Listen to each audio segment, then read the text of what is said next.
Sa aking ika, 28 na kaarawan na ginanap sa mansyon ng aking biyenan.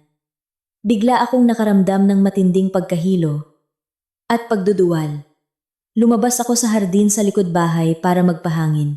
Ngunit pagbukas ko ng pinto, nasindak ako at napilitang magpanggap na hinimatay para iligtas ang aking sarili. Bago magsimula ang kuwento, pakisulat sa comment section kung taga saan kayong nanonood. Huwag kalimutang mag-like at subscribe para mas lumago pa ang channel na ito at makapaghatid ng mas marami pang kapana-panabik na kwento. Ang tunog ng mga kristal na baso at ang malamyos na himig ng musikang klasikal ay marahang umaalingaw sa malaking silid na nababalot sa kulay ginto at puti. Ang kristal na chandelier na nakabitin sa kisame ay sumasalamin ng liwanag sa bawat sulok. Dahil dito, ang suot kong madilim na asul na evening gown ay lalong kumikinang. Ngayong gabi ay ang pagdiriwang ng aking ika-28 na kaarawan, isang marangyang pagtitipon na espesyal na inorganisa ng pamilya ng aking asawa sa malaking bahay ng aking biyenan. Sa panlabas, ang buhay ko ay tila isang fairy tale na nagkatotoo. Mayroon akong isang gwapo at matagumpay na asawa na nagngangalang Angelo, isang biyenan na laging mukhang elegante at maalalahanin na si Ginang Carmela at isang matalik na kaibigan na laging nandyan para sa akin sa lahat ng pagkakataon, si Bea. Ngunit sa likod ng lahat ng matatamis na ngiti at halakhak na umalingaw sa silid na ito, may itinatago akong isang malaking sikreto. Alam kong may itinatagong madilim na lihim ang pamilya ng aking asawa. Sa mga nakalipas na buwan, sa tulong ng isang lihim na investigasyon mula kay Mang Cesar, isang dating detective at matandang abogado na matalik na kaibigan ng yumaong kong ama, natuklasan ko ang katotohanan na ang negosyo ng pamilya ni Angelo ay nasa bingit ng pagkalugi. Sila ay baon sa napakalaking utang sa mga taong lubhang mapanganib. Ngunit ngayong gabi, nagpasya akong itago ang lahat ng aking hinala sa aking isipan. Ang plano ko ngayong gabi ay magmasid lamang at maghanap ng pagkakataon upang mabunyag ang kanilang masasamang balak. Hindi ko inaasahan na ang panganib ay nasa harap ko na pala. Liana, grabe! Ang ganda-ganda mo ngayong gabi. Ang boses ni Bea ang pumutol sa aking pag-iisip. Lumingon ako at nakita ko ang aking kaibigan. Mula pa noong kolehiyo na papalapit sa akin, may hawak na isang baso ng juice. Nakasuot siya ng isang maroon na gown na bumagay sa kanyang katawan, na lalong nagpatingkad sa kanyang ganda. Pinilit kong ngumiti sa kanya. Salamat, Bea. Ikaw rin. Napakaganda mo. Masaya ako na nakapunta ka para ipagdiwang ang araw na ito kasama ko. Alam mo naman, wala na akong masyadong pamilya. Mula nang pumanaw si Papa, ang pagdating mo ay napakahalaga para sa akin. Ipinatong ni Bea ang isang kamay sa aking braso at tiningnan ako ng isang tingin na tila napakatapat. Siyempre naman darating ako, Liana. Ikaw ang best friend ko. Palagi akong nandito para sa iyo. Anumang oras na kailanganin mo ako. Saka, napaka-espesyal ng araw na ito. Ang iyong ika-28 na kaarawan, ang tunay na edad ng pagiging ganap na matanda. Nakita ko si Angelo. Kanina pa hindi maalis ang tingin sa iyo. Mahal na mahal ka talaga niya. Lumingon ako sa direksyong itinuro ni Bea at nakita ko si Angelo na nakatayo sa isang sulok kasama ang ilang kasosyo sa negosyo. Ang aking asawa ay tunay na may karisma na mahirap tanggihan. Tumingin siya pabalik sa akin. Ngumiti ng buong pagmamahal at bahagyang itinaas ang kanyang baso na tila nagbibigay ng isang maliit na pagpupugay. Kumabog ang aking dibdib. Ngunit hindi dahil sa pag-ibig, kundi dahil sa pag-iingat na patuloy na sumisigaw sa aking isipan. Sinuklian ko ang kanyang ngiti ng isang maliit na tango. Hindi nagtagal, nilapitan ako ni Ginang Carmela. Lumakad siya ng may tuwid na tindig, nakasuot ng isang eleganteng modernong Filipiniana gown. Ang kanyang makainang ngiti ay laging nakalilinlang sa sinumang makakita nito. Liana, Hija, nag-enjoy ka ba sa party? Inayos ko ang lahat ng ito para lamang sa iyo. Tiniyak ko na lahat ng pagkain at putahe ay paborito mo. Ngayong araw, dapat ikaw ang pinakamasayang reyna. Maraming salamat po, tita. Sagot ko sa tono na pinilit kong maging malambing. Napakaganda po talaga ng party. Hindi niyo na po sana kailangang mag-abala ng ganito kalaki para sa akin. Labis po akong natutuwa. Siyempre, kailangan kong gawin ito, sabi ni Ginang Carmela habang marahang hinahaplos ang aking pisngi. Ngunit, kahit na mainit ang kanyang haplos, nakikita ko ang isang kakaibang malamig na kislap sa kanyang mga mata. Isang kislap na laging nagpapatayo ng aking mga balahibo. Sa tuwing nakikita ko ito, ikaw ang paborito kong manugang. Para nakitang tunay na anak, matapos pumanaw ng iyong ama.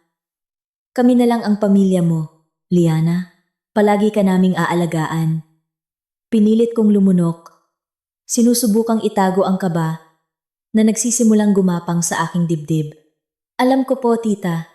Maraming salamat po. Habang kausap ko si Ginang Carmela, isang batang babaeng caterer ang dumaan sa aking tabi. May dalang tray ng mga baso ng inumin. Hindi ko alam kung natisod siya sa carpet o sinadya. Bigla siyang nawalan ng balanse. Tumagilid ang tray na dala niya at isa sa mga baso ng tubig ang natapon sa ibabang bahagi ng aking gown. Ay, naku ma'am, pasensya na po. Hindi ko po talaga sinasadya. Agad na napanik ang Katya. Lumuhod siya sa harap ko at dali-daling kinuha ang panyo mula sa bulsa ng kanyang apron para linisin ang mantsa ng tubig sa aking gown. Hoy, mag-ingat ka nga sa trabaho mo! Sigaw ni Ginang Carmela sa medyo mataas na tono na naging dahilan upang mapalingon ang ilang bisita. Bulag ka ba?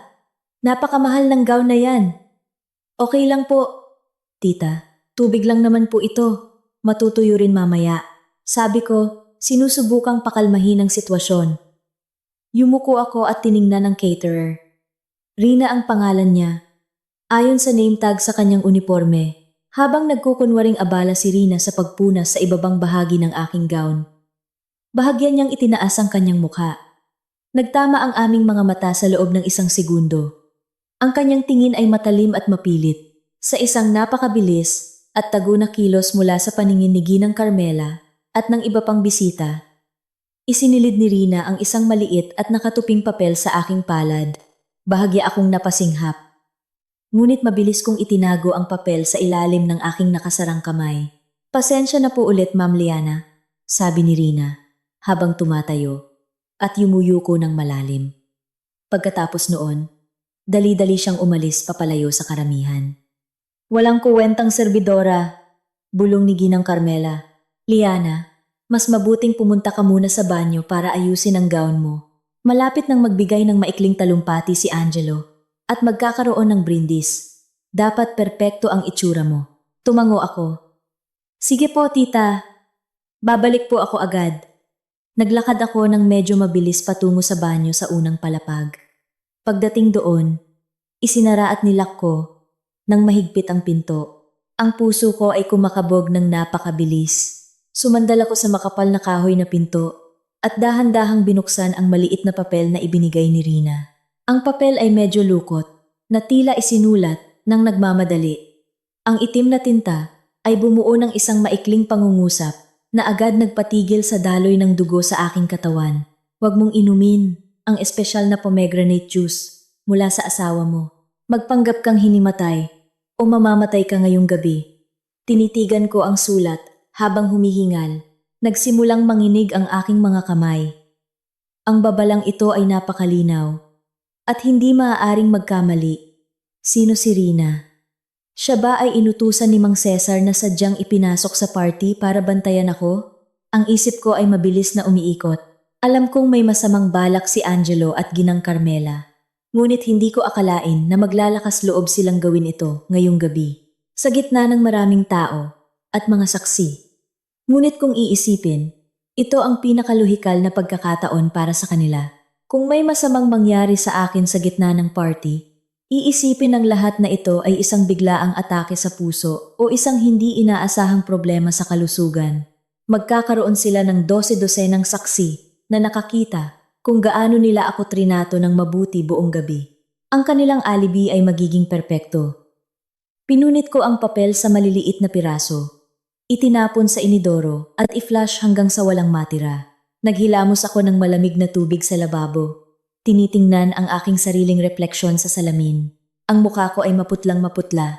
Ang takot ay nagsimulang bumalot sa akin. Ngunit kasabay nito, ang aking instinct na mabuhay ay nag-alab. Hindi ko hahayaang manalo sila. Kailangan kong sundin ang utos sa papel. Kailangan kong magpanggap na hinimatay sa tamang oras. Huminga ako ng malalim. Inayos ang aking buhok at lumabas ng banyo nang may matatag na hakbang. Pagbalik ko sa pangunahing silid, muling narinig ang tunog ng mga baso. Si Angelo ay nakatayo sa gitna ng silid. Hawak ang isang mikropono sa isang kamay at isang baso ng inuming. May kulay matingkad na pula sa kabilang kamay. Lahat ng bisita ay tahimik at nakatuon sa kanya. Magandang gabi sa inyong lahat.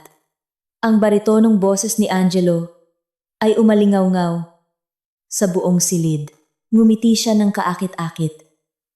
Maraming salamat sa paglalaan ng inyong mahalagang oras upang makadalo ngayong gabi. Ngayong gabi ay isang napaka-espesyal na gabi dahil ipinagdiriwang natin ang kaarawan ng pinaka-espesyal na babae sa buhay ko. Ang aking pinakamamahal na asawa, si Liana.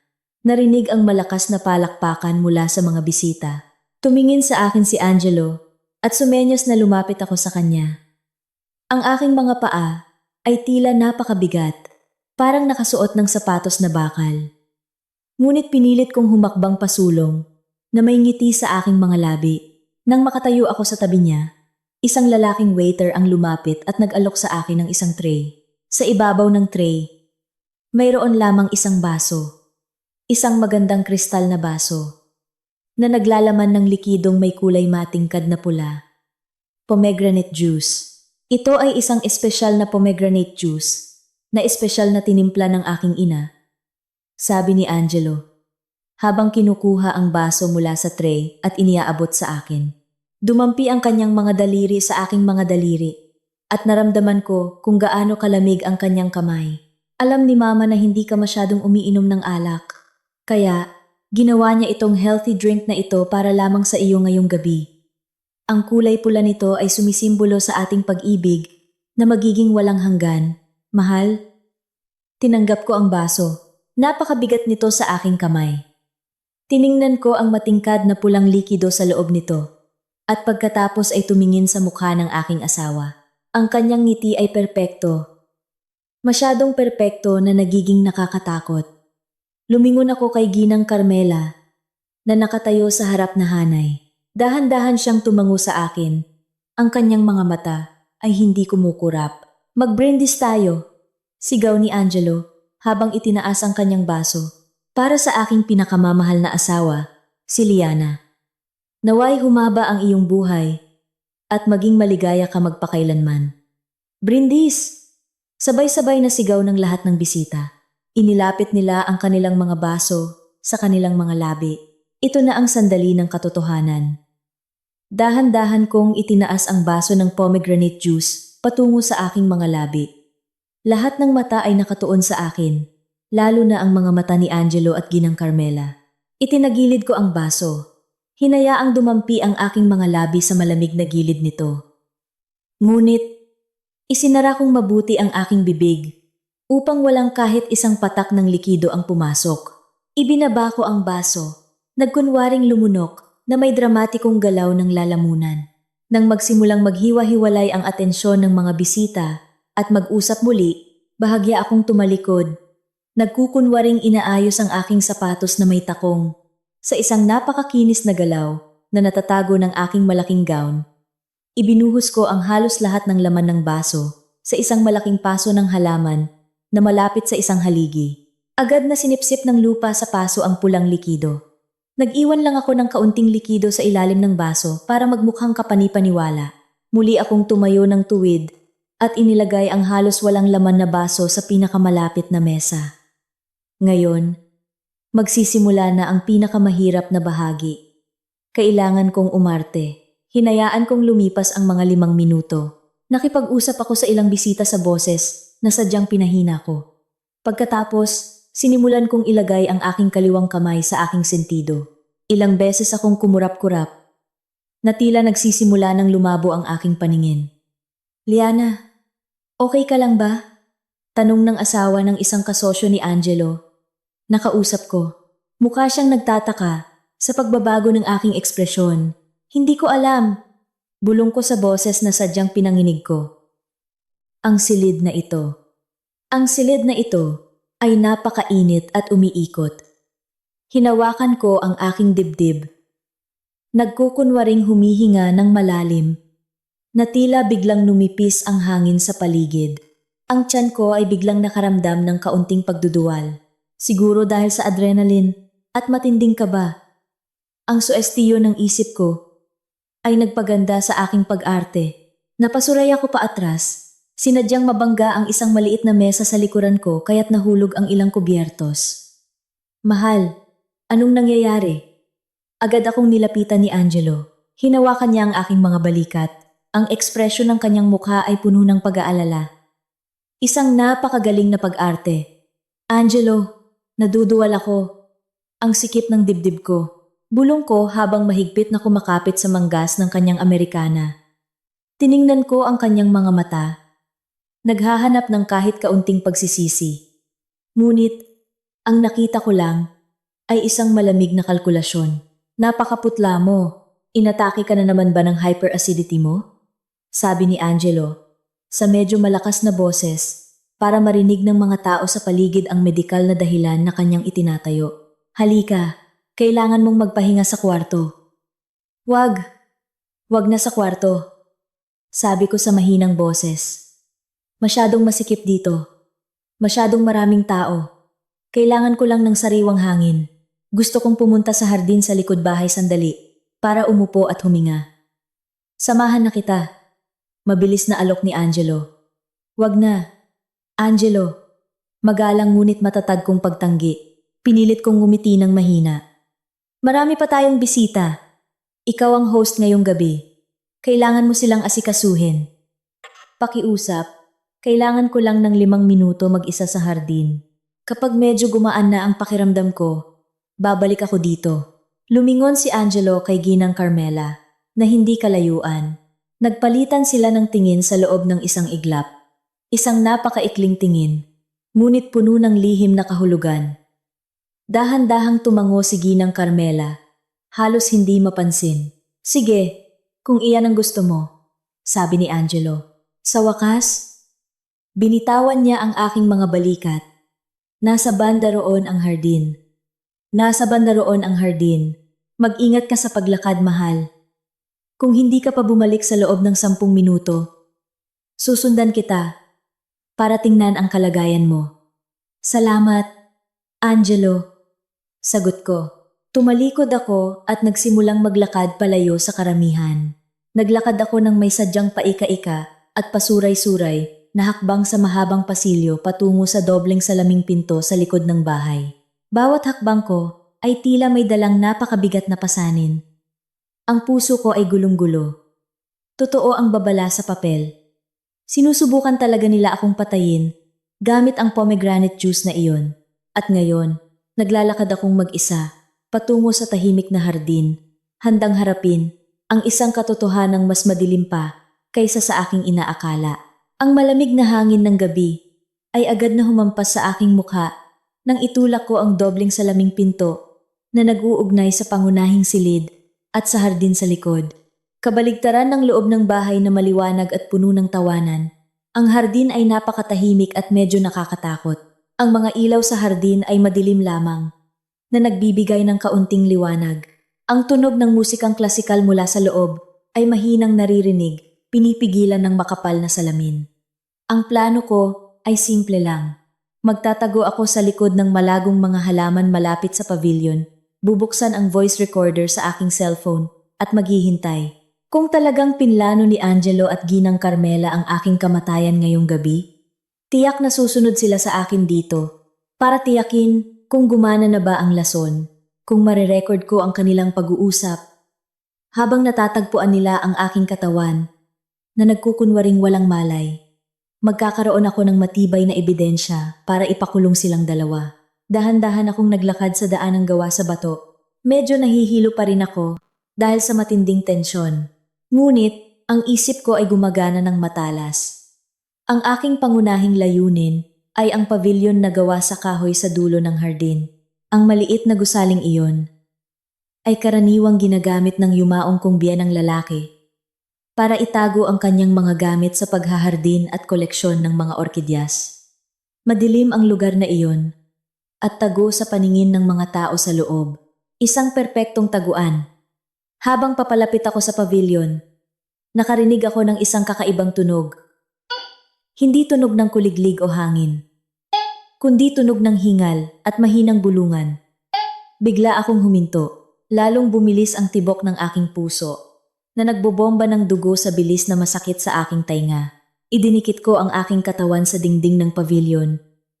Nagawa sa inukit na kahoy, pinigil ang hininga, at dahan-dahang sumilip sa siwang ng pinto na bahagyang nakabukas. Ang tanawin sa madilim na silid ay biglang nagwasak ng aking mundo. Malapit sa isang lumang mesa na kahoy ay nakatayo ang aking asawa, si Angelo. Ang kanyang mga kamay ay mahigpit na nakayakap sa baywang ng isang babae. Naghahalikan sila nang may matinding pagnanasa. Ngunit ang nagpalambot sa aking mga tuhod ay hindi lang ang katotohanang nagtataksil ang aking asawa.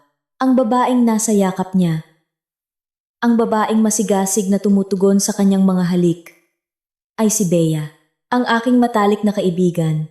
Ang taong 10 minuto pa lang ang nakalipas ay nagsabing laging nandyan para sa akin.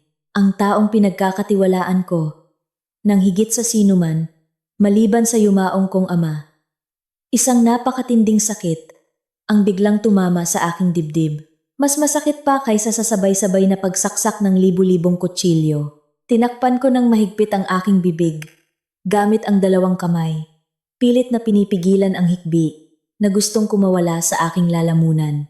Nag-init ang aking mga mata at nagsimulang dumaloy ang luha sa aking mga pisngi. Inihanda ko na ang aking sarili para sa kasamaan ng aking asawa at biyenan. Ngunit ang pagtataksil ni Bea ay isang bagay na hindi ko kailanman inakala. Ito ang pinakamalupit na pagtataksil. Angelo, tama na. Ang malanding boses ni Bea ay narinig sa gitna ng kanilang halikan. Marahan niyang itinulak ang dibdib ni Angelo, na lumikha ng distansya sa pagitan nila. Ang labi ni Bea ay mapula at namamaga. Inayos niya ang kanyang maroon na gown. Nasa gitna tayo ng isang malaking plano. Huwag tayong mawala sa focus. Paano kung may bisitang makakita sa atin dito? Huwag kang mag-alala, mahal. Lahat sila ay abala sa pagkain sa loob. Sagot ni Angelo habang hinahaplos ang pisngi ni Bea. Isang tingin na hindi niya kailanman ibinigay sa akin. Saka, malapit nang matapos ang lahat, ininom na ng hangal na babaeng iyon ang pomegranate juice. Nakita ko mismo. Nagpaalam pa siyang lumabas dahil nahihilo na raw siya. Nagsisimula ng gumana ang lason. Kinagat ko ang aking ibabang labi hanggang sa malasahan ko ang alat ng dugo, hangal na babae. Iyon pala ang tawag sa akin ng aking asawa. Biglang may narinig na mga yabag mula sa likod ng pavilion, lalong kong pinigil ang aking hininga. Ang figura ni Ginang Carmela ay lumitaw mula sa dilim. Pumasok siya sa pavilion na may inis na mukha. Sa kanyang kanang kamay, hawak niya ang isang maliit na bote na may kakaibang itim na simbolo. Bakit ang tagal gumana ng lason? Reklamo ni Ginang Carmela. Inilapag niya ng padabog ang bote sa mesa. Sabi ng nagbenta, mapaparalisa nito ang central nervous system sa loob ng 15 minuto. Dapat ngayon, bumagsak na si Liana at nangingisay. Nasaan na ba ang batang iyon? Hinanap ko na siya sa buong hardin sa harap pero wala siya. Baka naghahanap siya ng tagong lugar. Dahil sa sobrang sakit. Tita, sagot ni Bea sa isang napakalamig na tono, na tila pinag-uusapan lang nila ang panahon. Hayaan mo siya, mas malayo siya sa party. Mas maganda para sa atin. Hindi na natin kailangang ilipat pa ang kanyang katawan ng malayo. Hindi tayo pwedeng maging kampante. Bea, saway ni Ginang Carmela. Kung mamatay siya, sa gitna ng hardin, at may makakita, Tiyak na ipapa-autopsiya siya ng pulis. Kahit hepe ng pulis siya ang tiyuhin ni Angelo, hindi tayo pwedeng laging umasa sa kanya kung maging public issue ito. Kailangang tiyakin nating mawawala ang katawan ni Liana nang walang bakas. Angelo, kunin mo na ang pala. Maghukay ka na ng butas sa silong ng pavilion na ito ngayon din. Doon natin siya ililibing ngayong gabi. Tapos bukas, magre-report tayo na dinukot siya mula sa party. Sige po, ma. Inihanda ko na ang silong kahapon pa, sabi ni Angelo. Nanginginig ako ng husto. Ang lamig ng gabi ay tumatagos hanggang sa aking mga buto. Hindi lang nila ako gustong lasunin. Gusto nilang itapon ang aking katawan. Ilibing ako ng buhay. Kung hindi pa ako tuluyang namatay sa lason, sumisigaw ang isip ko na tumakbo na ako pabalik sa loob. Ngunit, ang aking mga paa ay tila naging bato. Ang sunod-sunod na pagtataksil ay pansamantalang nagparalisa sa aking katawan. Sa gitna ng desperasyon at matinding takot, akma akong aatras ng dahan-dahan para lumayo sa pinto. Ngunit isang malaking pagkakamali ang nangyari. Ang takong ng aking sapatos ay tumapak sa isang malaki at tuyong sanga ng mangga. Crack! Ang tunog ng nabaling sanga ay napakalakas na bumasag sa katahimikan ng gabi. Umalingaw-ngaw ito na parang putok ng baril. Agad na huminto ang lahat sa loob ng pavilion. Ang tatlong tao sa loob ay sabay-sabay na lumingon sa pinto kung saan ako nakatayo. Nanlaki ang mga mata ni Angelo nang makita niya ang bahagi ng aking asul na gown. Sino yan? Sigaw ni Angelo na puno ng galit. Tila lumundag ang puso ko palabas ng aking dibdib. Ang aking survival instinct, ang automatikong kumontrol.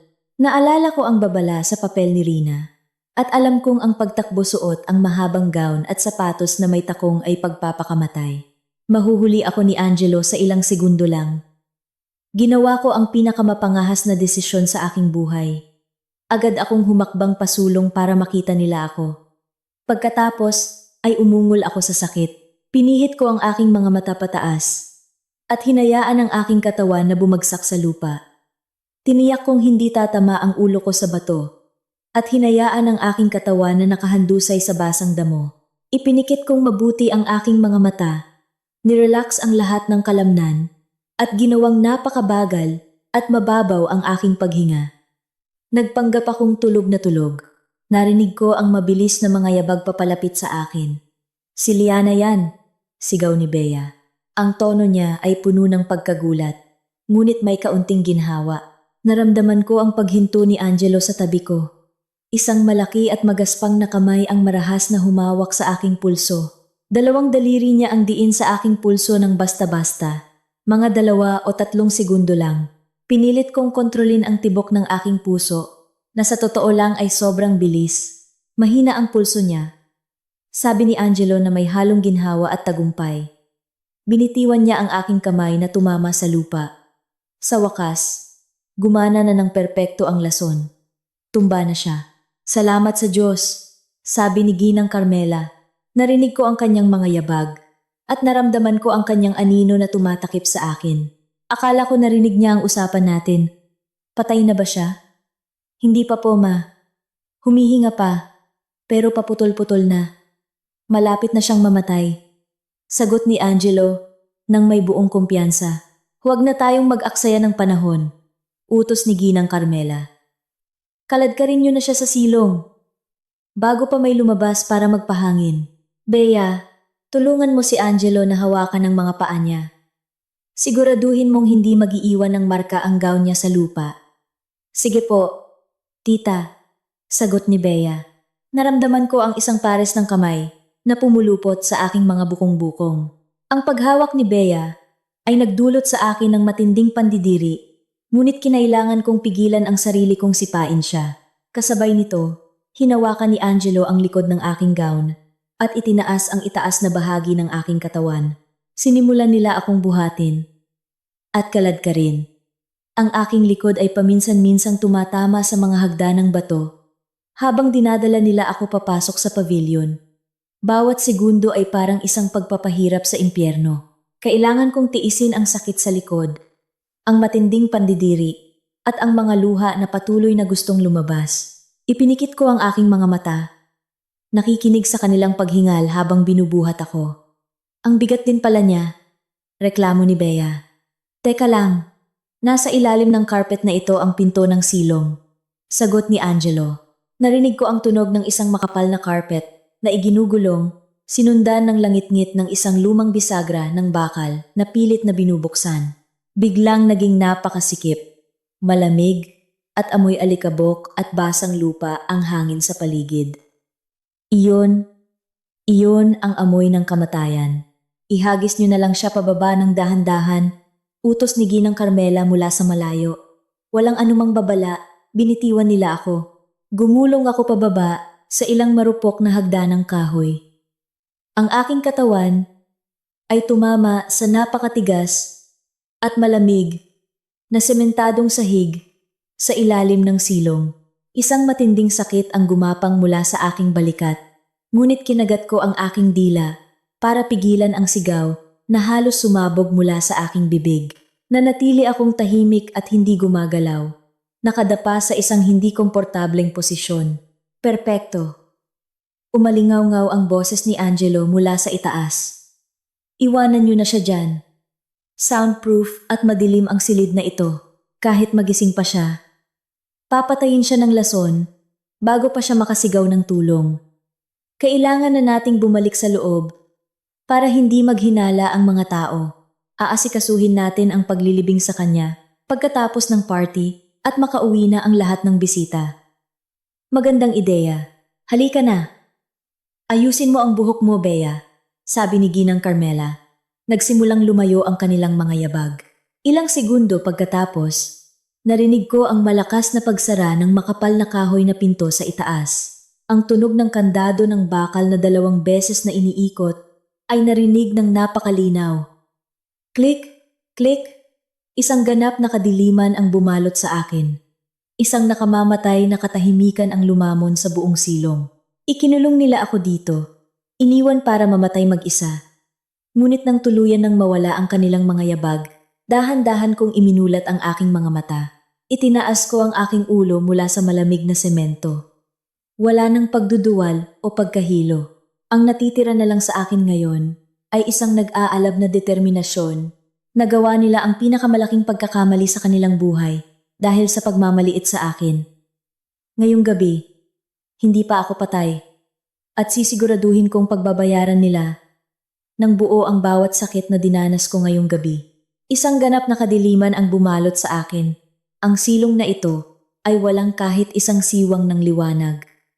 Ang hangin dito ay napakasikip, malamig, at amoy basang lupa na may halong alikabok ng lumang kahoy. Nanatili akong nakadapa sa sementadong sahig ng ilang minuto. Sinusubukang pakalmahin ang aking puso, na tila mababangis pa rin ang tibok. Napakatindi ng katahimikan. Ang tunog ng musika o tawanan mula sa party sa itaas ay hindi man lang marinig. Talagang perpekto ang lugar na pinili nila para itago ang isang bangkay. Dahan-dahan akong bumangon. Umupo sa sahig. Isang matinding kirot ang gumapang mula sa aking kaliwang balikat at tuhod dahil sa pagkakabagsak ko kanina. Ngunit hindi ko ininda ang sakit. Mabilis na gumagana ang aking isip. Ang party ay malamang na magtatagal pa ng 2 o 3 oras. Tiyak na abala si Angelo at Ginang Carmela sa pagtanggap ng mga pagbati at pagtatakip sa aking pagkawala gamit ang matatamis na kasinungalingan. Malamang sinasabi nilang nagpapahinga ako sa kwarto dahil sumumpong ang aking hyperacidity. Pag-uwi ng huling bisita, tiyak na babalik silang 3 dito dala ang mga pala para maghukay at ilibing ako habang buhay. Kinapa ko ang paligid. Nahawakan ko ang ilang bunto ng mga sirang karton, sako ng pataba, at mga basag na timba. Kailangan kong makahanap ng labasan. Pinilit kong tumayo. Hinubad ang aking sapatos na may takong na makakahadlang lamang sa akin at sinimulang kapain ang pader na semento na napakalamig at mamasa-masa. Kinapa ko ang bawat pulgada ng pader, naghahanap ng anumang maaaring maging daan palabas. Matapos makapa ang halos kalahati ng silid, Naramdaman ng dulo ng aking daliri ang isang napakanipis na hihip ng hangin. Dala nito ang amoy ng bagong patak na ulan. Tumingala ako. Sa pinakataas na bahagi ng pader, malapit sa kisame, may isang maliit na bintana ng bentilasyon. Tinatakpan ito ng mga luma at kinakalawang na rehas na bakal at isang wire mesh na puno ng agyo. Napakaliit ng bintana, marahil kasing laki lang ng isang maliit na telebisyon. Ngunit ito ang nag-iisa kong daan palabas. Ang problema, napakataas nito para abutin ko. Kinapa ko ang mga gamit sa paligid at nakahanap ng isang lumang mesang kahoy na medyo umuuga na. Gamit ang natitirang lakas, hinila ko ang mesa hanggang sa ilalim mismo ng bintana. Pagkatapos ay ipinatong ko ang dalawang makapal na karton sa ibabaw nito. Huminga ako ng malalim, maingat na umakyat sa mesa. At pagkatapos ay sa ibabaw ng mga karton, lumangit-ngit ng malakas ang mesa na tila hindi kinakaya ang bigat ko, kaya't napapigil ako ng hininga sa takot na baka masira ito at mahulog ako pabalik sa semento. Ngayon, kapantay na ng aking mukha ang bintana. Nakikita ko ang mga patak ng ulan na nagsisimula ng bumuhos ng malakas sa labas.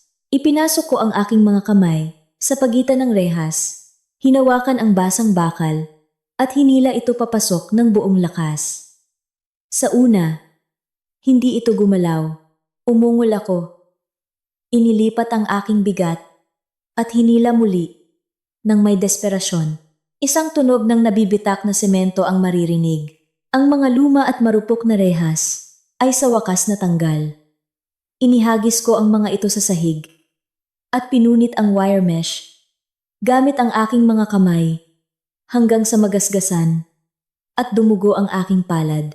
Ngayon, bukas na ang daan. Ipinilit kong ipasok ang aking ulo at balikat sa napakakitid na butas. Ang maganda at mamahalin kong asul na gown ay sumabit sa mga matutulis na alambre. Wala akong pakialam. Marahas kong hinila ang aking katawan. Hinayaang mapunit ang tela, mula hita hanggang tuhod. Ang magaspang na semento ay kumaskas sa aking tiyan at braso, na nagdulot ng matinding hapdi. Ngunit ang pagnanais na mabuhay ay mas malaki kaysa sa anumang pisikal na sakit. Sa isang huling tulak, ang aking katawan ay lumabas mula sa butas at gumulong sa maputik na lupa sa labas ng pavilion. Agad na bumuhos sa akin ang malakas na ulan. Humihingal akong lumanghap ng basang hangin ng gabi. Nakalabas ako mula sa sementadong kabaong na iyon. Ngunit, nagsisimula pa lang ang aking pagtakas. Kailangan kong makaalis sa bakuran ng malaking bahay na ito. Nang hindi napapansin, tumingin ako sa pangunahing bahay. Ang mga ilaw ay maliwanag pa rin, ngunit ang malakas na ulan ay nakatulong upang itago ang ingay ng aking paggalaw. Gumapang ako sa likod ng mga halaman. Iniiwasan ang mga ilaw sa hardin. Ang aking mga paang walang sapin ay tumatapak sa matutulis na bato, tinik at malamig na putik. Sa tuwing umiihip ang malakas na hangin, nanginginig ako sa ginaw. Nakita ko ang isang security guard na nagpapatrolya gamit ang isang malaking payong at flashlight. Agad kong idinikit ang aking sarili sa isang malaking puno ng balete. Pinigil ang hininga at ipinikit ang mga mata. Nang dumaan ang ilaw ng flashlight malapit sa akin, bumibilis ang tibok ng aking puso na tila gustong lumabas sa aking dibdib. Nang lumiko ang guard, tumakbo ako ng napakabilis patungo sa likod na gate na karaniwang ginagamit ng hardinero para magtapon ng basura. Nakalak ito mula sa loob. Ginamit ko ang aking nanginginig at duguan na mga kamay para hilahin ang matigas na trangka. Pagbukas ng pinto, agad akong lumabas at tumakbo sa basa at madilim na kalsada. Tumakbo ako ng walang direksyon. Sinusunod lamang ang aking instinct na lumayo hanggat maaari mula sa impyernong bahay na iyon. Ang isip ko ay puno ng matinding paranoia. Sa tuwing may ilaw ng sasakyan na dumadaan, agad akong nagtatago sa likod ng poste o mga basurahan. Pakiramdam ko, bawat taong nasa loob ng sasakyan ay tauhan ng aking asawa na naghahanap sa akin. Ang tahol ng aso mula sa loob ng bakod ay nagpagulat sa akin. Patuloy na sinisira ng takot ang aking katinuan. Alam kong hindi ako maaaring mag-report sa pinakamalapit na istasyon ng pulis. Ang tiyuhin ng aking asawa, ang hepe ng pulisya sa lungsod na ito. Kung darating ako sa istasyon, na basang-basa, puno ng sugat, at sasabihing sinubukan akong lasunin, at ilibing ng buhay ng aking asawa, hindi sila maniniwala. Tiyak na tatawagan nila agad ang kanyang tiyuhin. Pagkatapos ay tatawagan ng tiyuhin niya ang aking asawa.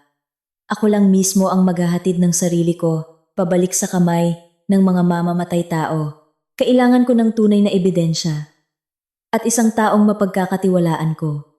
Iisa lang ang lugar na ligtas para sa akin ngayon. Iisa lang ang taong walang koneksyon sa mga kaibigan o pamilya ng aking asawa. Siya si Mang Cesar, ang dating pribadong detektib at matandang abogado na tapat na kaibigan ng yumaong kong ama. Siya ang tumutulong sa akin nitong mga nakaraang buwan na imbestigahan ang mga irregularidad sa kumpanya ng aking asawa. Ang kanyang taguan ay nasa isang lumang industrial area sa labas ng lungsod, malayo sa elite na subdibisyon na ito. Binilisan ko ang aking paglakad. Tinahak ang malakas na ulan na tila wala ng tigil.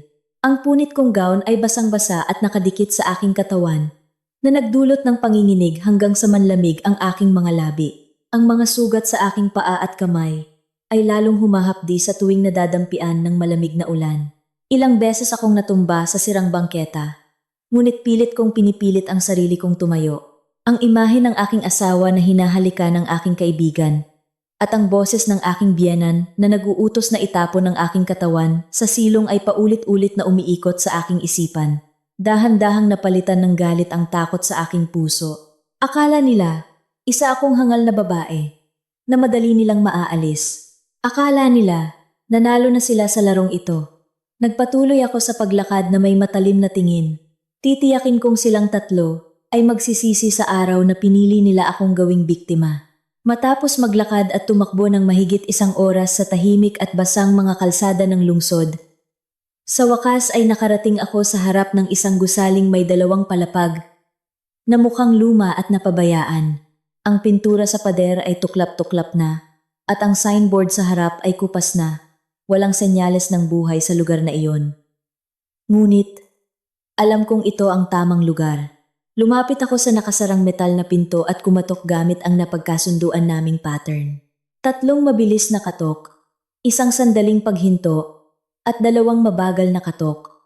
Nakatayo ako, habang yakap-yakap ang aking nanginginig na katawan. Naghihintay ng may kaba. Nasa loob kaya si Mang Cesar? Natutulog na kaya siya?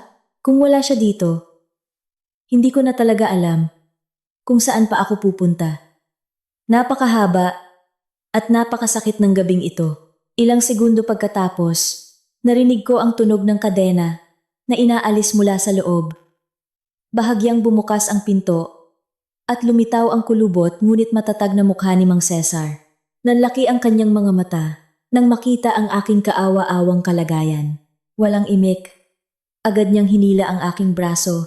Ipinasok ako sa mainit na silid at agad na isinara at ikinandado muli ang pinto. Sa wakas, nakahinga ako ng maluwag. Sa gabing ito, nakaligtas ako sa kamatayan. Ang opisina ni Mang Cesar ay magulo, gaya ng dati. Mga bunton ng folder, lumang dokumento, at mga libro ng batas ay nagkalat sa mesa at sa sirang-sirang leather na sofa. Mainit ang hangin sa loob dahil sa isang heater na nakabukas sa sulok. Pagkasara ng pinto, biglang nawala ang lakas na sumusuporta sa akin. Nanlambot ang aking mga tuhod at napaupo ako sa sahig na may lumang carpet.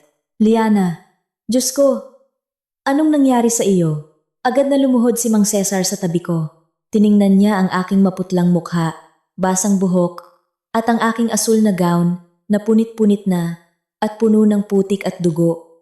Sinubukan ka ba nilang patayin ngayong gabi? Malubha ba ang mga sugat mo? Umiling ako ng mahina. Hindi ko po ininom ang lason, Mang Cesar. Sinunod ko po ang babala sa papel na ibinigay ng caterer. Itinapon ko po ang inumin at nagpanggap na hinimatay. Sila, kinaladkad nila ako at itinapon sa silong ng pavilion sa hardin. Plano nilang ilibing ako doon. Pagkatapos ng party, nang marinig ang aking paliwanag, tumigas ang panga ni Mang Cesar. Ang kanyang mga mata ay nag-alab sa galit. Agad siyang tumayo at naglakad patungo sa isang kahoy na aparador. Maghintay ka dyan. Huwag kang gagalaw. Bumalik siya dala ang isang makapal na tuyong tuwalya at isang malaking flanel na kamiseta niya. Ibinigay niya ito sa akin. Magpalit ka sa banyo sa likod. Patuyuin mo ang katawan mo para hindi ka magka-hypothermia.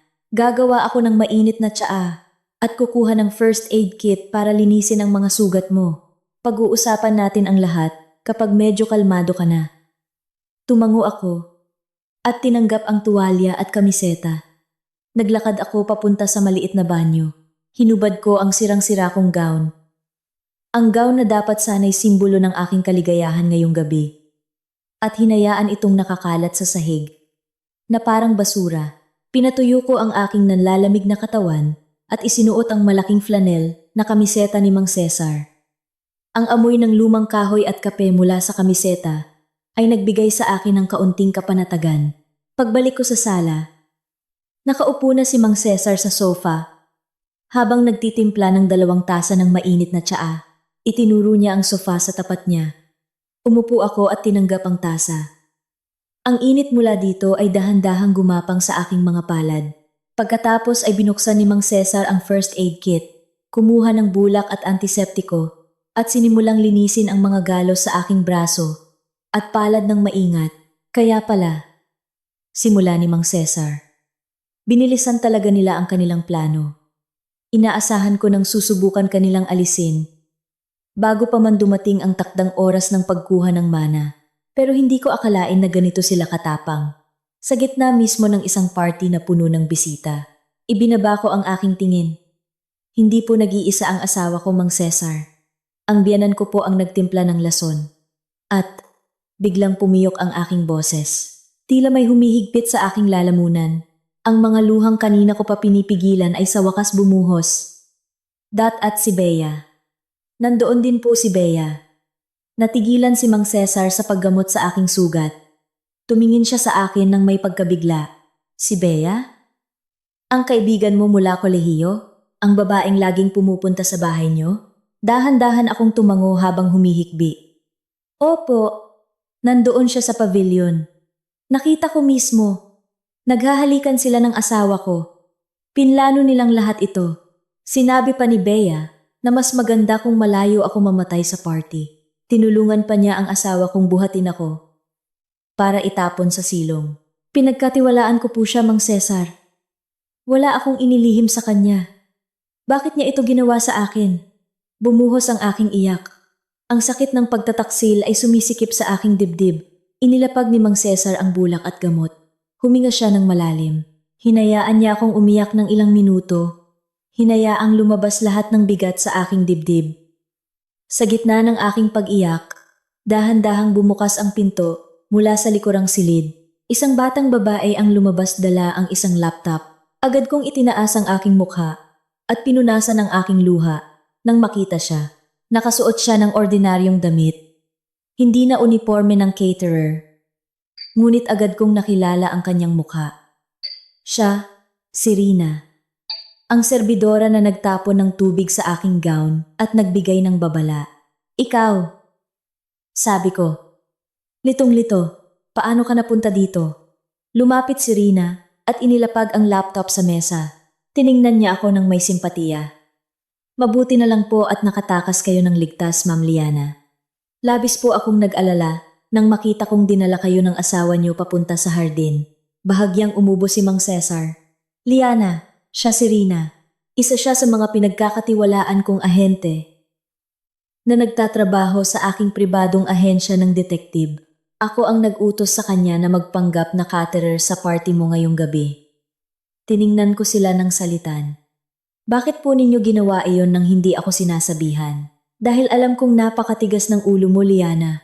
Sagot ni Mang Cesar. Alam na nating may masama silang balak sa yaman mo at napagkasunduan nating hayaan silang kumilos para makakalap tayo ng ebidensya. Pero hindi kita pwedeng hayaang pumasok sa lungga ng leon nang walang nagbabantay. Natuklasan ko kaninang tanghali na bumili ang biyenan mo ng isang uri ng synthetic na lason mula sa black market. Napakamabisa nito at hindi nagiiwan ng bakas. Inutusan ko si Rina na bantayan ka bawat segundo. Kung bibigyan ka ng asawa mo ng pagkain o inumin, kailangan niyang tiyakin na hindi mo ito kakainin o iinumin. Ang papel, ang utos na magpanggap na hinimatay, bulong ko. Inisyatibo ko po iyon, ma'am. Sabat ni Rina. Nang makita kong dala ng asawa niyo ang baso ng pomegranate juice na napakatingkad ng kulay, alam ko na iyon ang perpektong lalagyan para itago ang kulay at lasa ng lason. Kailangan kong humanap ng paraan para bigyan kayo ng babala nang hindi naghihinala ang asawa niyo. Kung hindi po kayo nagpanggap na hinimatay, patuloy po nila kayong susubukang lasunin sa iba't ibang paraan. Kailangan nating paniwalain sila na nagtagumpay na sila. Huminga ako ng malalim, sinusubukang iproseso ang lahat. Ang desisyon ni Mang Cesar na ipasok si Rina ay tunay na nagligtas sa aking buhay. Kung hindi ko nabasa ang babala, baka ininom ko na talaga ang juice para mapanatili ang aking imahe sa harap ng mga bisita. Salamat, Rina. Maraming salamat. Sabi ko ng buong puso. Tumango si Rina. Walang anuman po, ma'am, pero hindi pa po tapos ang trabaho natin. Mang Cesar, Ma'am Liana, kailangan niyo pong makita ang pinakabagong data na nakuha ko mula sa network ng pulisya. Lumapit si Mang Cesar nang may seryosong mukha. Anong nahanap mo, Rina? Ipinaharap ni Rina ang laptop sa amin. Sa screen, may kopya ng isang opisyal na police report na ginawa ilang minuto lang ang nakalipas. May opisyal na selyo ito mula sa police district na pinamumunuan ng tiyuhin ni Angelo. Mas mabilis at mas marumi kumilos ang asawa niyo kaysa sa inaasahan natin. Paliwanag ni Rina, hindi sila nag-aksaya ng panahon nang matuklasan nilang nakatakas kayo sa halip na hanapin kayo ng palihim. Ginamit niya agad ang koneksyon ng tiyuhin niya para gumawa ng bagong senaryo. Kalalabas lang nila ng opisyal na ulat na nagsasabing si Ma'am Liana ay dinukot ng mga armadong magnanakaw sa gitna ng party. Nanlaki ang aking mga mata. Dinukot? Pero lahat ng bisita ay nakita akong naglalakad mag-isa papunta sa hardin dahil nahihilo ako. Iyan ang pinakamalupit na bahagi, sabi ni Mang Cesar. Nirereke ng tiyuhin niya ang mga testimonya. Sinuhulan nila ang ilang security guard para tumestigo na may isang itim na sasakyan na walang plaka ang pumasok sa likod. At ang mas malala pa, tingnan nyo ang ibabang bahagi ng report. Binasa ko ang mga salitang itinuro ni Mang Cesar. Lalong nanlaki ang aking mga mata. Nakasaad sa report na nakahanap daw ang pulisya ng maraming dugo sa isang bangin sa gilid ng lungsod. Kasama ang isang piraso ng tela mula sa isang asul na gown. Ang peking resulta ng DNA test ay nagsasabing tugma ito sa aking dugo. Ang conclusion ng report ay malamang na pinatay na ako ng mga dumukot at itinapon ang aking bangkay sa ilog sa ilalim ng bangin. Sinusubukan nilang gawing opisyal ang iyong kamatayan sa lalong madaling panahon, sabi ni Mang Cesar. Gamit ang peking ebidensya ng dugo at suporta mula sa hepe ng pulisya, makakakuha ang asawa mo ng opisyal na death certificate bukas na bukas din nang hindi na kailangang maghintay ng 7 taon. Napakadumi ng kanilang sistema. Matapos marinig ang lahat, natahimik ako. Ang mga luha ko ay tuluyan ng natuyo. Ang lungkot, pagkadismaya, at sakit ng puso dahil sa pagtataksil ng aking asawa, at ni Bea ay biglang naglaho. Ang bakanteng espasyo sa aking dibdib ay napuno ng isang bagay na mas madilim at mas malamig. Isang bagay na nagpakulo sa aking dugo. Ngunit, ang isip ko ay nanatiling kalmado. Perpekto nilang idinisenyo ang aking kamatayan. Ninakaw nila ang aking tiwala. Sinira ang aking pagkakaibigan. At ngayon gusto nilang nakawin ang aking pagkakakilanlan at lahat ng karapatan ko sa mundo. Akala nila, kontrolado nila ang laro dahil nasa panig nila ang pulis. Itinaas ko ang aking mukha. Tinitigan ang screen ng laptop. Isang maliit at kakaibang ngiti ang nabuo sa aking mga labi. Hayaan natin silang gumawa ng peking report, sabi ko sa isang napakalamig at matatag na boses. Hayaan natin silang magdiwang ngayong gabi. Hayaan natin silang isipin na patay na ako sa ilalim ng ilog. Tiningnan ako ni Mang Cesar nang may pagtataka. Liana, okay ka lang ba? Okay na okay po ako. Mang Cesar, sagot ko, kung hindi natin sila malalabanan gamit ang pulis, wawasakin natin sila gamit ang sarili nilang kasakiman. Para makuha ang mana sa bangko bukas, hindi sapat ang peking death certificate, hindi po ba? May kailangan pa ang asawa ko. Ngumiti si Mang Cesar. Nauunawaan na ang aking iniisip.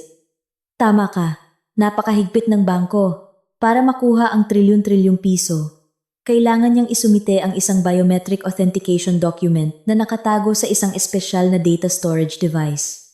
Nasa loob iyon ng sikretong kahadiyero sa opisina ng asawa mo. Eksakto, sabi ko habang kinukuyom ang aking kamay. Hindi natin nanakawin ang device na iyon. Hahayaan nating sila mismo ang magwasak sa isa't isa. Rina, kaya mo bang i-hack ang cellphone number ni Bea at ng biyenan ko nang hindi matutrace? Ngumiti si Rina at mabilis na nag-type. Siyempre po, ma'am.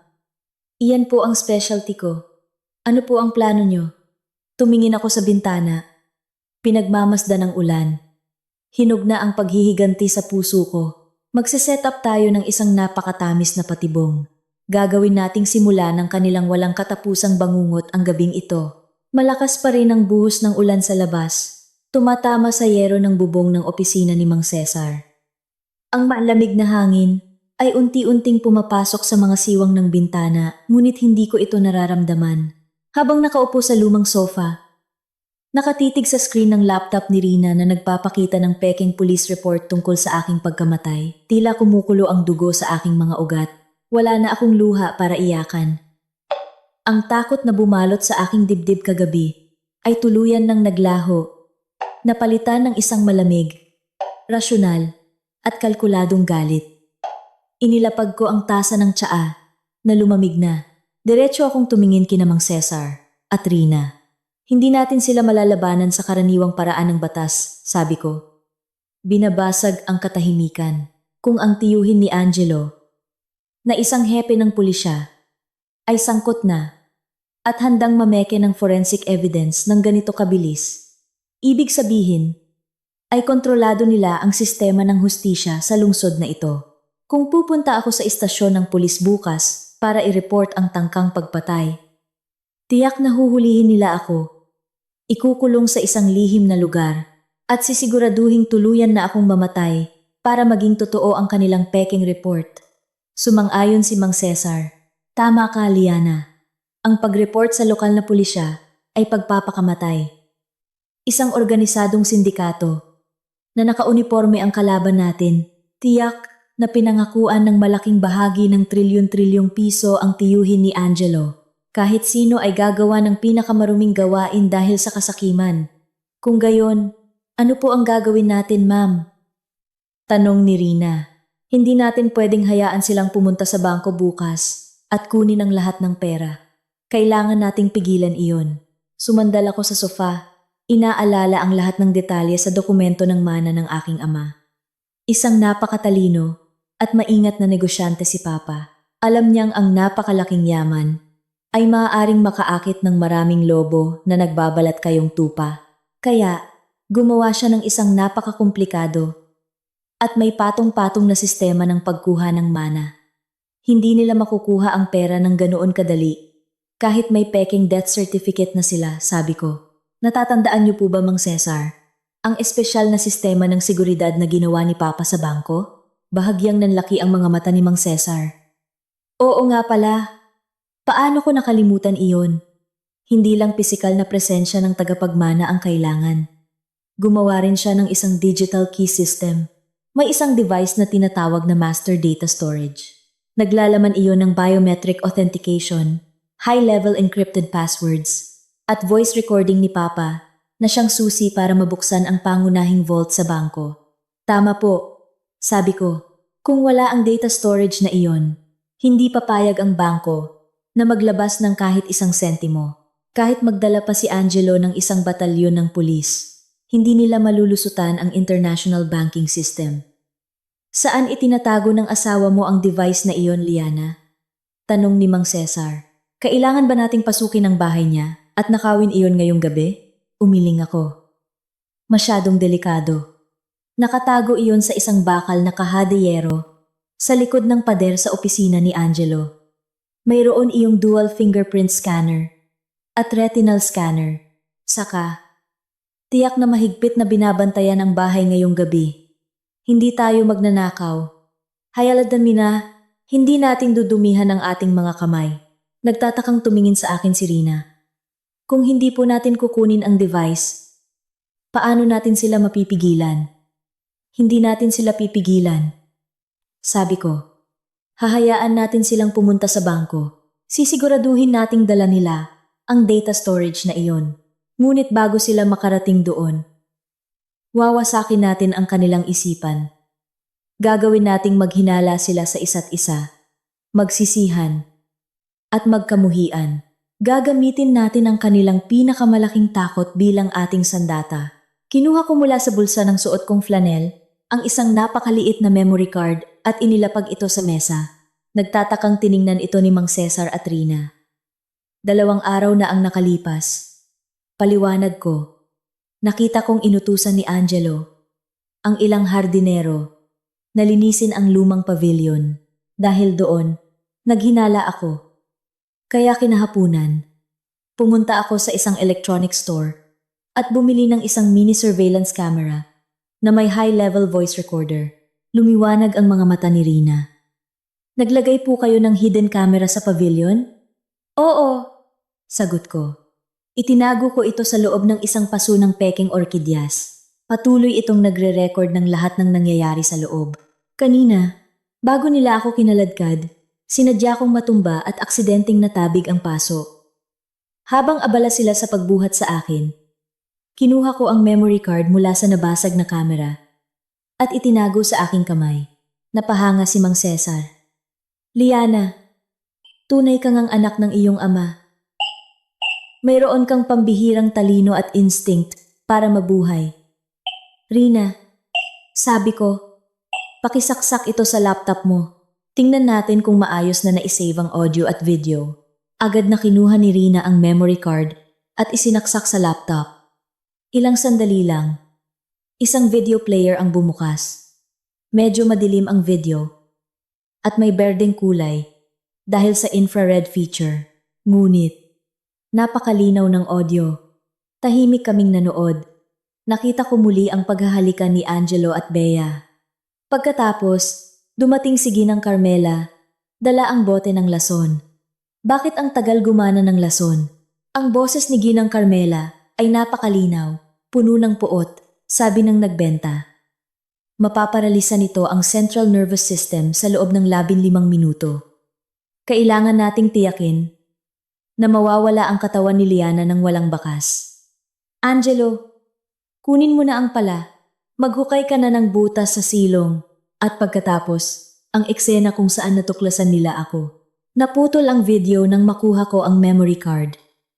Kahit naranasan ko na ito, ang panunood nito muli ay nagpaduwal sa akin. Isang napakalinaw na ebidensya. Isang napakatibay na ebidensya. Sabi ni Mang Cesar, maaari natin itong gamitin para maipakulong sila habang buhay. Hindi pa ngayon, mabilis kong sabi. Kung ibibigay natin ito ngayon, maaaring sabihin ng tiyuhin ni Angelo na ito ay peke o edited. Hindi natin sila bibigyan ng pagkakataong makalusot.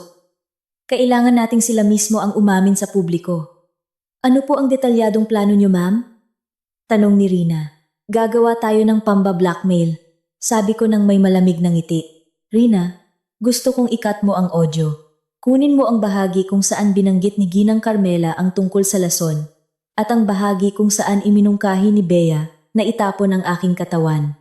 Pagkatapos, ipadala mo iyon bilang isang anonymous na mensahe sa personal na numero ni Bea at Ginang Carmela. Bakit po hindi nyo isasama ang asawa nyo? Tanong ni Rina. Dahil kilala ko ang asawa ko. Paliwanag ko, si Angelo ay isang narsisisiko na may napakalaking ego. Kung makakatanggap siya ng banta. Ngunit si Bea at Ginang Carmela ay iba. Si Ginang Carmela ay isang duwag na laging nagtatago sa likod ng kapangyarihan ng iba. Takot siyang maghirap. Si Bea naman ay isang oportunista. Ginagawa niya ito dahil sa pera. Kung makakatanggap silang dalawa ng banta, magpapanik sila. Naiintindihan ko na. Sabi ni Mang Cesar. Kung magpanik sila, pipilitin nila si Angelo. Magagalit si Angelo. Magsisimula silang mag-away, maghinala, at masisira ang kanilang samahan mula sa loob. Eksakto, sagot ko. Rina, isama mo ang isang text message. Isulat mo ito. Alam kong nilason niyo siya at itinapon sa silong. Magdala kayo ng 200 milyong piso cash sa bangko. Bukas ng 10:00 ng umaga. Kapag hindi ko natanggap ang pera, ibibigay ko ang recording na ito sa Department of Justice, hindi sa lokal na pulis na kaya niyong suhulan. Nag-thumbs up si Rina. Napakatalinong plano, Ma'am Liana. 200 milyon ay isang makatwirang halaga at ang pagbanggit sa DOJ ay tiyak na magpapanginig sa kanila. Ihahanda ko na po ang lahat. Gawin mo na ngayon, Rina. Sabi ko, habang tinitingnan ang orasan na nagpapakita ng 3:00 ng umaga. Hayaan nating danasin nila ang takot ngayong gabi. Ngayong gabi ang huling gabi na makakatulog sila ng mahimbing sa ibabaw ng aking pagdurusa. Tiningnan ako ni Mang Cesar. Liana, alam mong sa paggawa nito, nagdedeklara ka ng bukas na digmaan, hindi ba? Bukas sa bangko, mangyayari ang direktang komprontasyon. Handa na po ako, Mang Cesar, sagot ko sa pinakamatatag na boses na nagkaroon ako. Dahan-dahang gumapang ang gabi, patungo sa umaga. Ngunit hindi pa rin tumitigil ang ulan sa labas. Ang hangin sa loob ng opisina ni Mang Cesar ay lalong naging tensiyonado. Kaming tatlo ay nakaupo sa paligid ng mesa, nakatitig sa screen ng laptop ni Rina na maliwanag sa gitna ng madilim na silid. Katatapos lang ni Rina na i-set up ang isang napakakomplikadong network para matiyak na hindi matutrace ang aming lokasyon. Handa na po ang lahat, Ma'am Liana. Sabi ni Rina. Nagawa ko na rin pong i-hack ang access sa ilang CCTV camera sa loob ng bahay ng asawa niyo. Masyadong simple lang pala ang security system nila. Makikita natin ang reaksyon nila ng live. Magaling. Rina, ipakita mo ang camera sa pangunahing sala. Pinindot ni Rina ang ilang key at nahati sa dalawa ang screen. Sa kaliwa ay ang interface ng anonymous messaging program. At sa kanan ay ang live feed mula sa CCTV sa mansyon ng aking biyenan. Sa screen, nakita kong napakatahimik na ng bahay. Tapos na ang peking party. Nakaalis na ang lahat ng bisita. Sa malawak na sala, nakita ko si Angelo, Ginang Carmela, at Bea na nakaupo sa sofa. Nagbubukas ng butones ng kanyang damit si Angelo habang may hawak na alak. Minamasahe naman ni Ginang Carmela ang kanyang sentido. Mukhang pagod ngunit may kasiyahan sa mukha. Si Bea ay nakaupo sa tabi ni Angelo. Nakasandal ang ulo sa balikat ng aking asawa na may nakakadiring ngiti. Nang makita ko iyon, muling kumulo ang aking tiyan. Ngunit pinigilan ko ito. Nagdiriwang sila sa kanilang tagumpay. Akala nila ay nag-aagaw buhay ako sa madilim na silong habang hawak na nila ang death certificate na magpapayaman sa kanila kinabukasan. Ipadala mo na ang mensahe ngayon.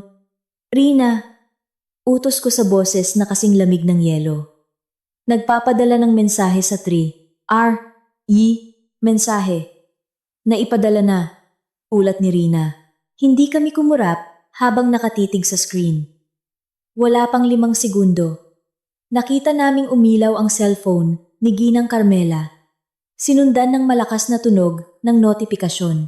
Kasabay nito, tumunog din ang cellphone ni Bea. Kinuha ni Ginang Carmela ang kanyang cellphone. Kinuha rin ni Bea ang sa kanya. Pareho nilang tiningnan ang screen.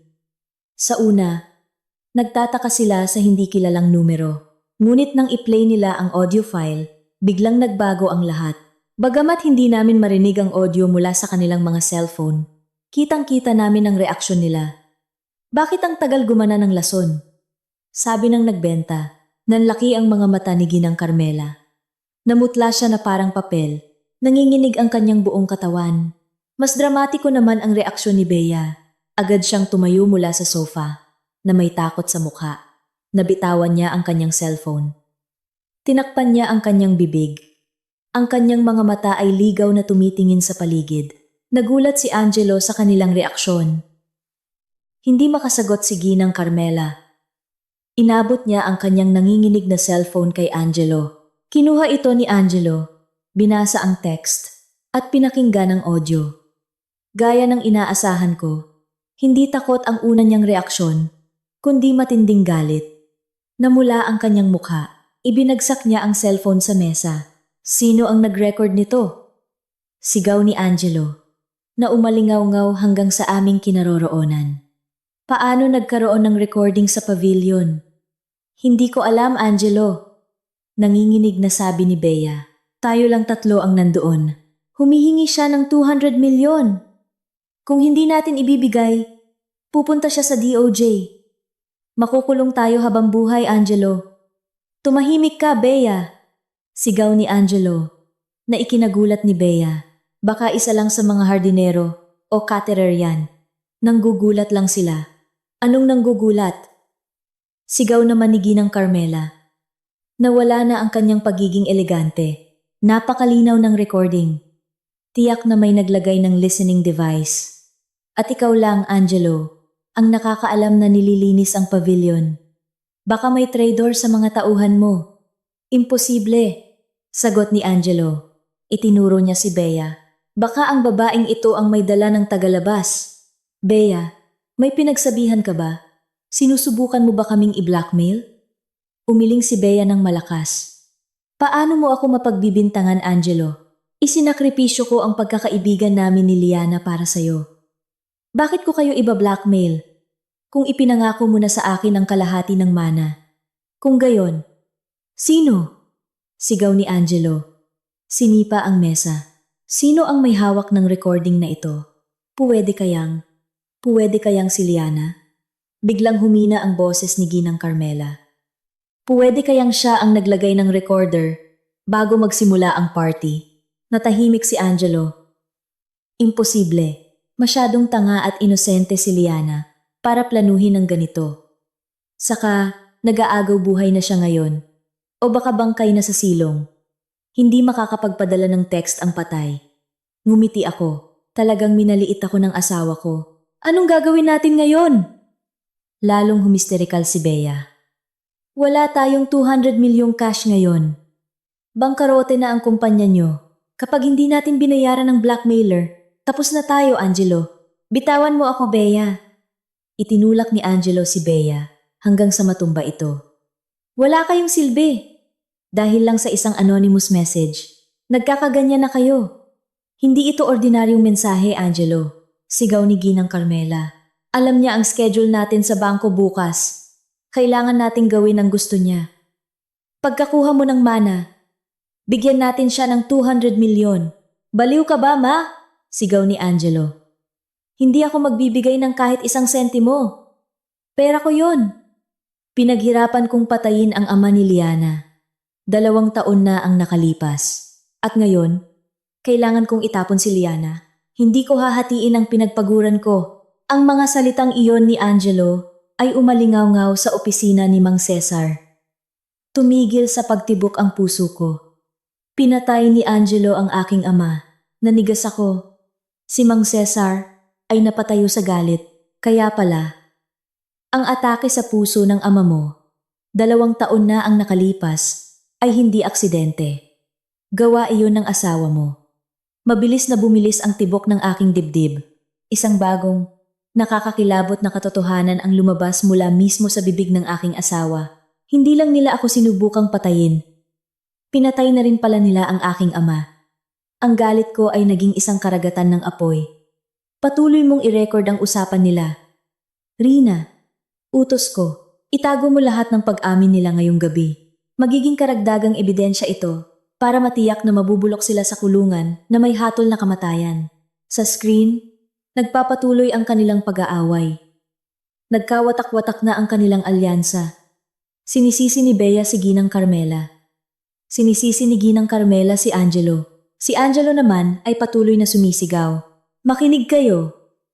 Sigaw ni Angelo. Wala tayong ibang pagpipilian. kundi ituloy ang plano. Bukas ng 9:00, pupunta tayong lahat sa bangko. Dadalhin ko ang master data storage. Kapag nakuha ko na ang trilyon-trilyon, agad tayong lilipat ng pera sa ibang bansa at tatakas. Hindi tayo mahahabol ng blackmailer kung mabilis tayo. Paano kung naghihintay na siya sa bangko? Tanong ni Bea. Hayaan mo siyang maghintay, sabi ni Angelo, na may malupit na ngiti. Magdadala ako ng baril. Kung may kahina-hinalang lalapit, hindi ako mag-aatubiling barilin siya. Walang makakapigil sa akin na kunin ang pera ko. Tiningnan ko ang mukha ni Angelo. Sa huling pagkakataon ngayong gabi, nakagawa na sila ng desisyon. Akala nila, makakatakas sila. Hindi nila alam na bukas, ang haharapin nila ay hindi isang anonymous na blackmailer, kundi isang babaeng bumangon mula sa kamatayan para humingi ng hustisya. Hindi ako natulog ng gabing iyon.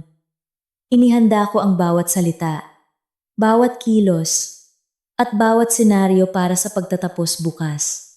Nakipag-ugnayan na si Mang Cesar sa ilang mga taga-usig na hindi kontrolado ng tiyuhin ni Angelo para mag-abang sa paligid ng bangko. Pagsikat ng araw, tumayo ako at tumingin sa aking refleksyon sa salamin. Hindi na ako ang dating Liana na sunod-sunuran. Rina, tawag ko. Pwede mo ba akong tulungang humanap ng bagong damit? Kailangan ko ng isang napaka-elegante na set ng blazer na pambabae. Kulay dapat ay nag-aalab na pula. Ang kulay ng tagumpay. Siyempre po, Ma'am Liana. Sagot ni Rina. Dumating na ang araw ng paghihiganti. Bibigyan ko ang aking asawa ng pinakamalaking sorpresa sa kanyang buhay. Ang sorpresa na magiging katapusan ng lahat. Ang sahig na marmol ng gusali ng bangko ay sumasalamin sa liwanag ng mga kristal na chandelier na nagpapaalala sa akin sa kislap ng sala ng aking biyanan kagabi. Ngunit, iba na ang aking nararamdaman. Kagabi, ako ay isang biktima. Ngayong umaga, habang matatag na naglalakad, ako ay isang mangangaso na handa ng isara ang kanyang patibong. Nakasuot ako ng isang set ng blazer at pantalon na kulay nag-aalab na pula, ang kulay na sumisimbolo sa katapangan at panganib. Nakaponytail ang aking buhok at walang emosyon ang aking mukha. Sa aking kanang tainga, mayroon akong isang maliit na wireless communication device na konektado kay Mang Cesar at sa Special Investigation Team mula sa Department of Justice. Nasa loob na po sila ng Naratama A Conference Room. Ma'am Liana, boses ni Rina sa aking earpiece. Nakatakda na pong magsimula ang pagpirma para sa mana. Salamat, Rina. Patuloy mong bantayan ang mga security camera. Bulong ko. Huminto ako sa harap ng isang makapal at dobling pinto na gawa sa kahoy. Sa maliit na salamin sa gitna, nakikita ko ang nangyayari sa loob. Si Angelo ay nakaupo, nagkukunwaring umiiyak. Si Ginang Carmela ay hinahaplos ang kanyang likod.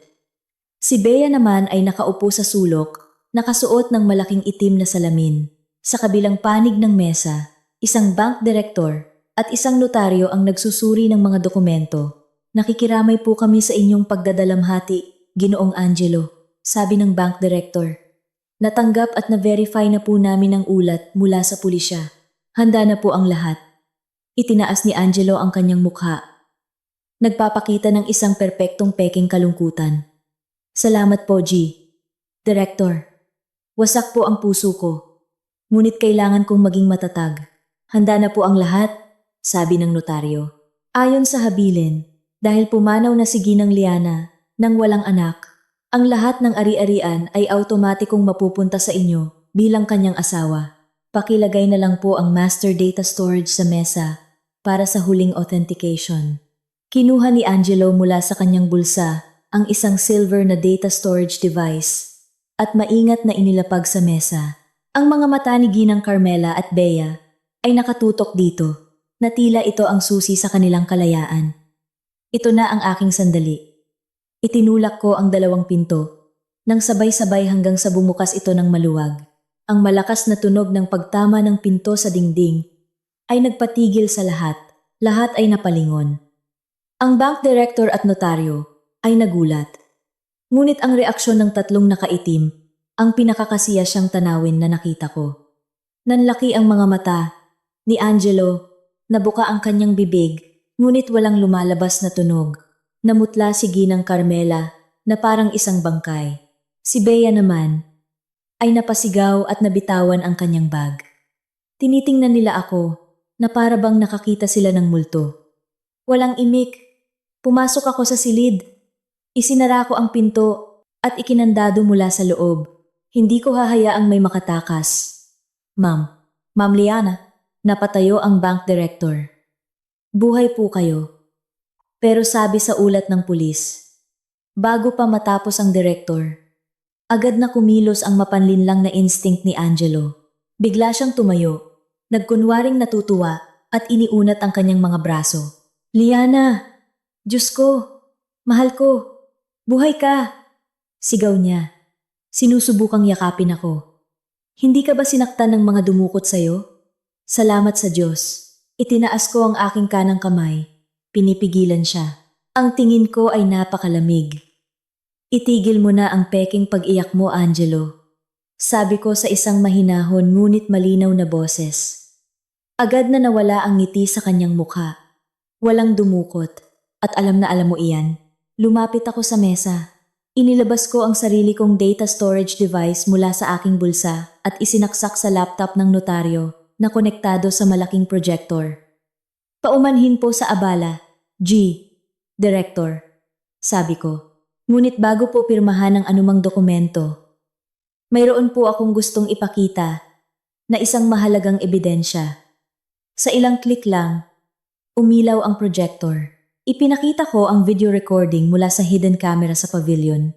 Nagsimula ito sa paghahalikan ni Angelo at Bea, sinundan ng pagdating ni Ginang Carmela dala ang lason. Ang kanilang buong pag-uusap ay umalingaw-ngaw sa tahimik na silid. Bakit ang tagal gumana ng lason? Sabi ng nagbenta. Mapaparalisa nito ang central nervous system sa loob ng 15 minuto. Nang marinig iyon, napahawak si Ginang Carmela sa kanyang dibdib at bumagsak sa kanyang upuan.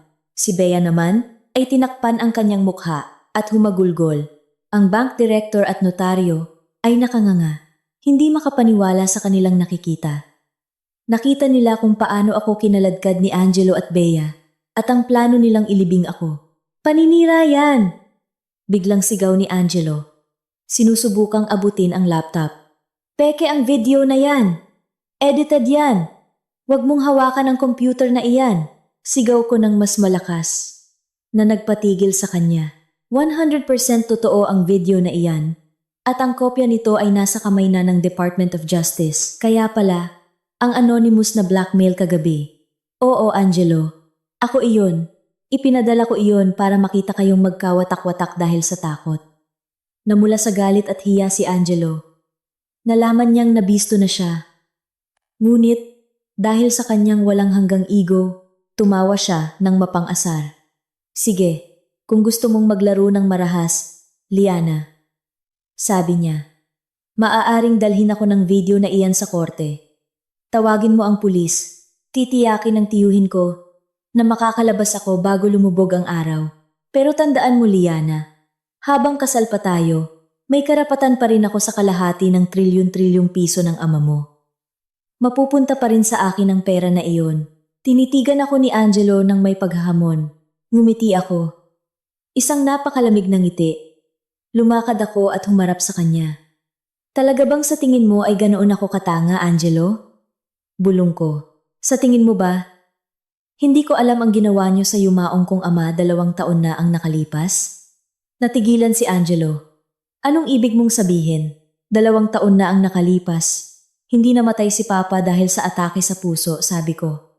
Pinatay siya. Dahan-dahang nilason gamit ang lason na hindi nag-iiwan ng bakas. Parehong-pareho sa lason na ibinigay sa akin ng ina mo kagabi. Akala nyo napakatalino nyo dahil walang nakita sa autopsy. Pero nakalimutan nyo. May napakametikulusong kaibigan si Papa, si Mang Cesar. Nakita kong nagsimulang manginig ng husto si Ginang Carmela. Nag-imbestiga si Mang Cesar at nahanap niya ang ebidensya ng pagbili ng ina mo ng lason. Ngunit hindi pa iyon sapat. Kailangan namin ng direktang pag-amin mula sa inyo. Anong kinalaman yan sa mana? Sigaw ni Angelo. Totoo ang yaman na ito. Totoo ang dokumentong ito. Tumawa ako. Director, sabi ko, pwede niyo pong suriin ang master flash drive na ibinigay ng lalaking ito. Kinuha ng nanginginig na direktor ang device ni Angelo at isinaksak sa kanyang computer. Ilang sandali lang, isang malaking pulang babala ang lumitaw sa screen. Data not found. Fictitious document. Ano to? Bulong ng direktor. Walang data ng trilyon-trilyong pisong mana sa aming sistema. Tiningnan kong muli si Angelo na ngayon ay kasing putla ng isang bangkay. Hindi kailanman nag-exist ang trilyon-trilyong pisong mana, Angelo. Sabi ko, ibinigay ang huling suntok. Matagumpay ang kumpanya ni Papa. Pero ang yaman niya ay ilang maliliit na pabrika at isang simpleng bahay lang. Hindi trilyon-trilyong cash. Imposible. Umatras si Angelo. Nakita ko mismo ang dokumento. Ang notaryo ay tauhan ni Mang Cesar. Paliwanag ko, nang malaman namin kayo ang pumatay kay Papa, gumawa kami ng isang plano ng paghihiganti. Gumawa kami ng peking habilin, nagtanim ng peking impormasyon, at lumikha ng isang peking yaman. Lumikha kami ng isang pain na napakalaki para tanggihan ng mga sakim na tulad nyo. Sinadya kong tanggapin ang alok mo ng kasal, Angelo. Sinadya kong hayaan kang tuksuhin ni Bea. Ibinigay ko ang lahat para maging kampante kayo, para planuhin ang aking kamatayan, at para aminin niyo ang lahat sa harap ng kamera. At kagabi, ibinigay niyo sa akin ang pag-amin na iyon. Bumagsak si Angelo sa sahig. Ang trilyon-trilyong piso na dahilan ng kanyang pagpatay, pagtataksil at pakikipagsabwatan ay isang ilusyon lamang pala. Halimaw ka, bulong ni Angelo. Hindi ako ang halimaw, Angelo. Sagot ko. Isa lang akong salamin na nagpapakita ng sarili niyong kasamaan. Nasira kayo dahil sa sarili niyong kasakiman. Sumenyas ako sa aking earpiece. Mang Cesar, tapos na kami. Pwede na kayong pumasok. Ilang segundo lang, sinira mula sa labas ang pinto. Pumasok ang 12-dosenang mga lalaking nakauniforme na may nakasulat na Department of Justice sa likuran nila. Pumasok si Mang Cesar. Hawak niya ang isang pulang folder. Sa tabi niya ay ang pinuno ng Special Investigation Team. Magandang umaga, sabi ng pinuno. Mayroon kaming arrest warrant para kay Ginoong Angelo, Ginang Carmela, at Binibining Bea sa kasong murder, attempted murder, at pandaraya. Nang marinig iyon, sumigaw si Ginang Carmela at hinimatay. Agad siyang pinusasan ng mga ahente. Si Bea naman ay gumapang palapit sa akin. Liana, patawarin mo ako, hagulgol niya. Pinilit lang ako ng asawa mo. Kaibigan tayo. Liana, yumuko ako at tiningnan siya. Wala na akong awa. Namatay ang pagkakaibigan natin noong pumayag kang itapon ako sa madilim na silong, Bea, sabi ko. Dalhin niyo na siya. Hinila si Bea ng mga ahente papalabas habang patuloy siyang sumisigaw.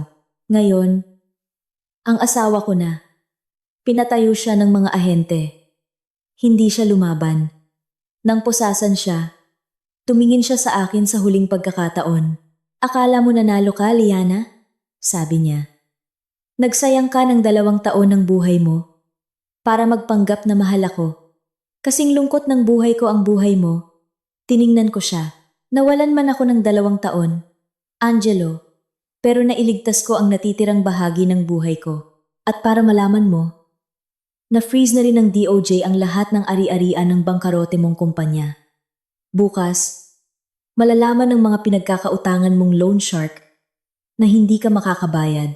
Sana napakahigpit ng seguridad sa kulungan dahil tiyak na hahanapin ka nila. Nanlaki sa takot ang mga mata ni Angelo. Nagsimula siyang magwala at sumigaw habang kinakaladkad palabas. Biglang naging napakatahimik ng silid. Nawala na ang mabahong amoy ng kasakiman at pagtataksil. Lumapit sa akin si Mang Cesar. Nagtagumpay ka, Liana, sabi niya. Tiyak na ipinagmamalaki ka ng iyong ama. Ang tiyuhin ni Angelo ay inaaresto na rin ngayon. Ang sindikato nila ay ganap ng nawasak. Huminga ako ng malalim. Ang bigat sa aking balikat ay sa wakas nawala na. Salamat po sa lahat, Mang Cesar. Lumabas kami ng bangko.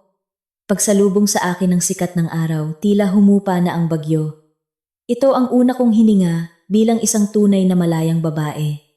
Isang buwan ang lumipas. Mabilis ang naging paglilitis. Si Angelo at Ginang Carmela ay hinatulan ng habangbuhay na pagkakakulong. Si Bea ay nahatulan ng 20 taong pagkakakulong. Nakuha kong muli ang mga tunay na ari-arian ng aking ama. Bagamat hindi trilyon-trilyon, sapat na ito para sa akin. Ngunit, natutunan ko na ang pera ay walang halaga kung gagamitin lang sa kasakiman. Ang mapait na karanasang ito ay nagbago sa aking pananaw.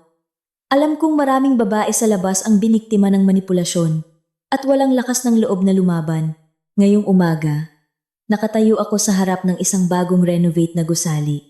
Isa ito sa mga ari-arian ni Papa na ginawa kong isang pundasyon.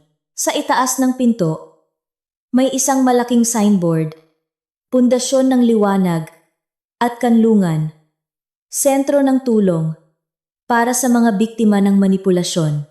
Napakaganda po ng pagkakalagay ng banner, Ma'am Liana. Sabi ni Rina, na ngayon ay aking personal na assistant at operations manager ng pundasyon. Salamat, Rina. Ngiti ko. Si Mang Cesar naman, ang magiging pangunahing legal advisor na magbibigay ng libreng konsultasyon. Ginawa mong pag-asa para sa iba ang iyong trauma, Liana, sabi ni Mang Cesar. Ito ang pinakamagandang katapusan na maiisip ko. Ang aking 2 taong paglalakbay ay puno ng kasinungalingan at sakit. Ngunit ang lahat ng sakit na iyon ang nagpatibay sa akin. Pinutol ko ang pulang laso para sa pagbubukas ng pundasyon. Isang tapat at mapayapang ngiti ang nabuo sa aking mukha. Ang madilim kong nakaraan ay nailibing na kasama ng mga traidor sa likod ng rehas. Ngayon, napakagaan na ng aking mga hakbang. Ang aking paghihiganti ay natapos ng may karangalan. At ang aking bagong buhay, isang buhay na tunay na perpekto at makabuluhan, ay nagsisimula pa lamang.